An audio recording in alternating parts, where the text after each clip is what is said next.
Guys একটা কাপল পেয়েছি যারা একটু সাইডে চেপে কথা বলছে এবং রোমান্টিক কথা মনে হয় একটু ঝগড়াও করছে। তাদের কাছে এখন ফুড নিয়ে অনেক কিছু জিজ্ঞেস করতে যাচ্ছে, প্রশ্ন করতে যাচ্ছে। হ্যালো, একটু ইন্টারভিউ নেব। ক্যামেরা অফ করে নাকি? ক্যামেরা অফ করে। আরে এটা আমার মা যায় না যে ফুড নিয়ে কি বলবে? মানে ये फंस गया सीएम इसे पार्टी की मीटिंग समझ के फंस সরি তুই আমার টাকা দিয়ে তখন খাতে এখন সরি বাবু আমার ভুল হয়ে গেছে শুনো যাক এত কিছু অর্ডার করছে খেতে পারলো না। দুইটা কিন্তু এখনো ফ্রেশ আছে।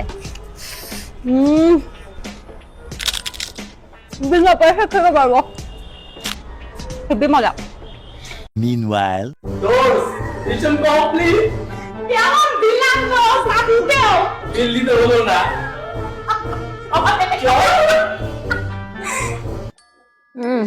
আজকে একদম ম্যাম বিলটা ये फंस गया सीएम इसे पार्टी की मीटिंग समझ के फंस এই যে খাওয়া দাওয়া করলেন তার বিল। ভাই আপনার ভুল হচ্ছে, খাবারটা আমি অর্ডার করিনি, খাবারটা এখানে দুজন ছিল, ওদের খাবার ছিল। তারা তো চলে গেছে, তারা চলে গেছে মানে খাবারটা তারা আমাকে দিয়ে গেছে আপনি খেতে। খাচ্ছেন যেহেতু মানে আপনি তারা বিলটা order- দিবেন। তারা বিল দেয়নি। নো, এক্সকিউজ মি, এত খাবার ওরা দুইজন খাইছে? ধরা কি ওরা খেলো নাকি আমি খেলাম? ফাইসা গেছি আমি ফাইসা গেছি আমি ফাইসা গেছি